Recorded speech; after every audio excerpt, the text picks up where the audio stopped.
এক ঝলক দেখলে আপনার মনে হবে যে ইংল্যান্ডের কোনো গ্রামে যেন আপনি হঠাৎ পৌঁছে গেছেন।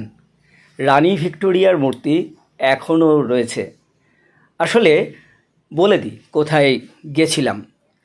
কৃষ্ণনগর থেকে খুব কাছেই, কৃষ্ণনগরের যে পিডব্লিউডি মোড় আছে তার থেকে 4-5 কিলোমিটারের মধ্যেই এই সুন্দর বাড়িটি রয়েছে।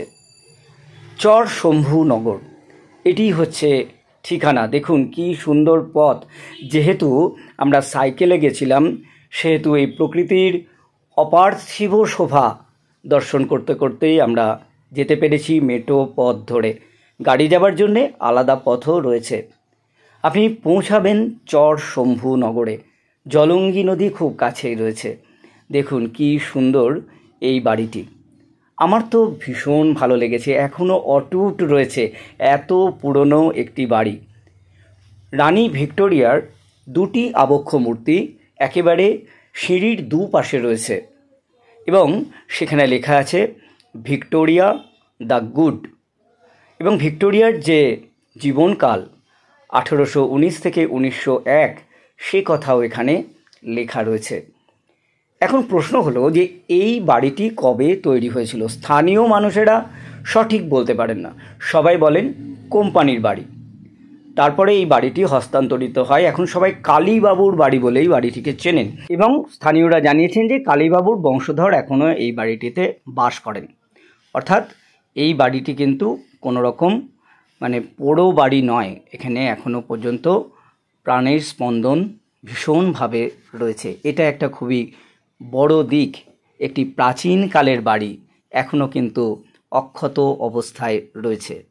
এই জন্যে এই বাড়ির যারা বর্তমান মালিক তাদেরকে অকুণ্ঠ ধন্যবাদ এবং প্রশংসা জানাই আমি।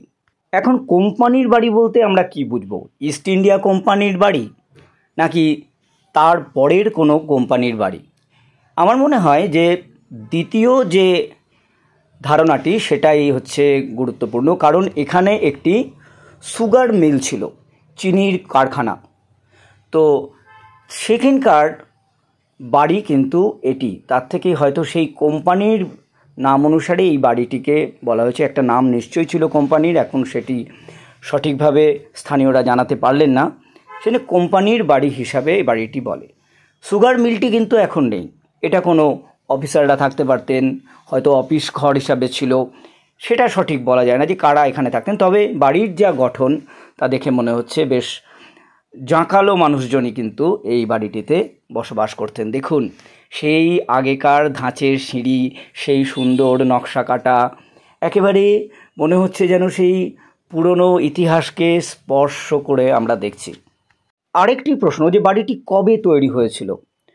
ভিক্টোরিয়ার জীবৎকাল রয়েছে, তাহলে কি ভিক্টোরিয়ার জীবনাবসানের পরে এটি তৈরি হয়েছিল নাকি ভিক্টোরিয়া মারা যাওয়ার পরে তাঁর মূর্তিগুলি বসানো হয়েছিল? সেগুলো ইতিহাসবিদরা বলতে পারবেন। সব মিলিয়ে এই জায়গাটি আমার ভীষণ ভালো লেগেছে। কেমন লাগলো আপনাদের অবশ্যই জানাবেন।